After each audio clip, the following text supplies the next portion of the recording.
जय सिया राम, जय बागेश्वर धाम, जय बालाजी, जय सदगुरु सन्यासी बाबा। मित्रों, आज का जो प्रश्न है उस प्रश्न का उत्तर आप समझ ले कि सन्यासी बाबा को आहुति कब तक देंगे, ये प्रश्न है। और उत्तर है कि सन्यासी बाबा को आहुति आप तब तक दे जब तक कि आपकी इच्छा पूर्ण ना हो सके।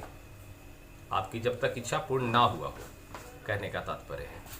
तो लेकिन आज बहुत सारे प्रश्नों का मैं आप सबके सामने उत्तर लेकर आया हूं, तो वीडियो में बने रहें मेरे साथ। मैं आपको आज बहुत सारे ऐसे प्रश्न हैं जिसका उत्तर मैं आज दे देता हूं। तो कहने का है सबसे पहला प्रश्न कि सन्यासी बाबा को आहुति किस सामग्री से दिया जाता है। तो सन्यासी बाबा को आहुति जो है वो 5 सामग्री का मिक्स करने के बाद दिया जाता है, जिसमें सुनते जाए आप और लिखते जाए। और बहुत सारे ऐसे प्रश्न हैं जिसका उत्तर आज आपको हम देंगे। तो सन्यासी बाबा को आहुति जो है 5 सामग्री का मिक्स करके हम लोग बनाते हैं, जिसमें कि अरवा चावल होता है, काला तिल होता है, जौ होता है, चीनी या गुड़ हो सकता है, और घी, ड्राई फ्रूट्स ये आप मिला लें। ड्राई फ्रूट्स इट मीन्स होता है पचमेवा मिला लें। ये आपका प्रश्न है कि हमेशा आहुति हम जो दे वो सुबह दे या शाम दे। तो दूसरा प्रश्न का उत्तर है कि आप सन्यासी बाबा को आहुति या किसी भी प्रकार की पूजा, मैं तो आपको सबसे पहला सलाह ये देता हूँ कि अगर आप सब गृहस्थ जीवन में हो, सुबह का भोजन करना, उसके बाद आप ड्यूटी पे जाना, काम पे जाना, तो मैं आपको हमेशा यही कहता हूँ कि आप लोग सुबह सुबह ब्रह्म मुहूर्त में उठने का प्रयास करें और ब्रह्म मुहूर्त में जो है आप पूजा पाठ करें।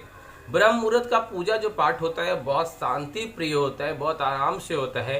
और उस समय पूजा अगर आप करते हैं तो कहते हैं, शास्त्र भी कहता है कि ब्रह्म मुहूर्त में जो है सारे भगवानों का जो वास होता है वो धरती पे होता है, और सूर्य उदय होने के पश्चात सब जो है अपने अपने लोक में चले जाते हैं। तो ये एक ऐसा प्रश्न है जिसमें कि आप अगर चाहते हैं तो ब्रह्म मुहूर्त में ही पूजा करें। और अगर कहते हैं कि मन चंगा तो कठौती में गंगा, तो अगर आप सच में भगवान पे विश्वास रखे हैं तो आज 24 घंटे आपके पास हैं, 24 घंटे आपके साथ हैं, तो आप किसी भी वक्त पूजा कर सकते हैं। कोई ऐसा नियम उसके लिए नहीं है कि पूजा कब करें। तो पूजा आप सुबह में भी आहुति दे सकते हैं। अगर आपके पास समय एकदम सुबह में नहीं होता है, बहुत कष्ट में आप हैं, आपको सुबह सुबह ड्यूटी जाना पड़ता है, या रात की ऐसी कुछ आपकी स्थिति है कि सुबह ही आप पहुंचते हो, दिन भर आपके कुछ दूसरे काम हो, तो आप शाम में भी आहुति दे सकते हैं। इससे कोई नुकसान होने वाली बात नहीं है, इससे कोई दिक्कत नहीं है। सबसे पहला ये समझ लें। हाँ, ज़्यादा प्रभाव अगर चाहिए, थोड़ा जल्दी कार्य आपको चाहिए, तो आप सुबह में ब्रह्म मुहूर्त में ही पूजा करें, ये ज़्यादा अच्छा होता है। तीसरा है कि सन्यासी बाबा को आहुति हम कितने दिन तक दें, और ये प्रश्न का मैंने उत्तर आपको सबसे पहले ही दिया था। लेकिन अगर आप चाहते हैं कि हाँ एक लिमिट होना चाहिए, एक समय होना चाहिए, मैं उतना ही दिन पूजा करूं, तो फिर इसका उत्तर है कि आप संकल्प ले लो। जैसे आपने अर्जी लगाया तो आप उसी वक्त संकल्प ले लो कि मैं 51 दिन तक ही पूजा करूंगा, बागेश्वर धाम का पूजा जो कर रहा हूँ 51 दिन तक संकल्प करता हूँ, जिसमें कि मैं अपने हिसाब से लहसुन प्याज का सेवन बंद रखा हूँ। फिर प्रतिदिन का 7 हनुमान चालीसा पाठ करूँगा या 3 हनुमान चालीसा का पाठ करूँगा। ये सब आप पे डिपेंड करता है आप किस तरह का संकल्प लेते हैं। मैं तो कहता हूँ कि कम से कम 3 हनुमान चालीसा पाठ का संकल्प लिया कीजिए।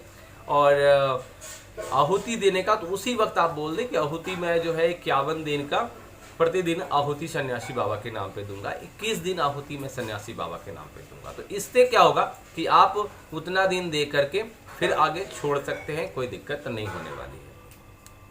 अब होती है कि हनुमान चालीसा पाठ कब तक करे, कितने दिन करे। तो देखो, एक मैं आप सबको प्रश्न का उत्तर ही सीधा समझ लो। आप सब बागेश्वर धाम से जुड़े हो या नहीं जुड़े हो, बालाजी से जुड़े हो नहीं जुड़े हो, हनुमान जी से जुड़े हो नहीं जुड़े हो, मगर आप सच्चे सनातनी हो।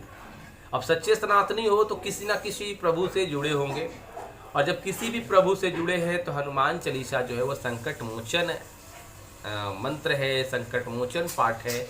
तो अगर आप किसी भगवान से भी जुड़े हैं तब भी आप हनुमान चालीसा पाठ कर सकते हैं। और प्रतिदिन करने का तात्पर्य है तो आप कम से कम एक हनुमान चालीसा का पाठ प्रतिदिन करें। दूसरा है कि सपने में बंदर, ये भी प्रश्न हमेशा आता है, सपने में बंदर नहीं दिख रहे हैं गुरुदेव, तो क्या उपाय इसका है? देखिए, सपने में बंदर अगर आपकी अर्जी लगाए हैं और नहीं दिख रही है तो फिर आप समझ लें कि आपकी अर्जी में कुछ ना कुछ ऐसी गलतियां हो गई हैं, आपने अर्जी लगाया, कुछ ऐसा दिक्कत कर दिया तो नहीं दिख रहा है। तो उसके लिए भी आप घबराएं नहीं, आप दोबारा अर्जी लगाएं और फिर से आप प्रयास करें। और रात में सोने वक्त मैं आपको एक मंत्र बताता हूँ, ओम हन हनुमते नमः, ओम हन हनुमते नमः। ये मंत्र जो है 11 बार जाप करके सोए आप। मैं आपको विश्वास दिलाता हूँ कि बहुत जल्द जो है आपको सपने में बंदर दिखने लगेंगे और आपकी अर्जी स्वीकार हो जाएगी। और भी अगर आप सबके पास प्रश्न हो तो आप प्रश्न करें, कमेंट करें, मैं आपको उत्तर इसी प्रकार दूंगा आपके हर प्रश्न का। मेरे पास प्रश्नों की लिस्ट से बहुत बड़ी है, लेकिन अगले सेशन में मैं फिर कुछ प्रश्नों का उत्तर दूंगा। तो आपका कोई भी प्रश्न हो तो मुझसे आप प्रश्न कर सकते हैं। जय जय सिया राम, जय बागेश्वर धाम।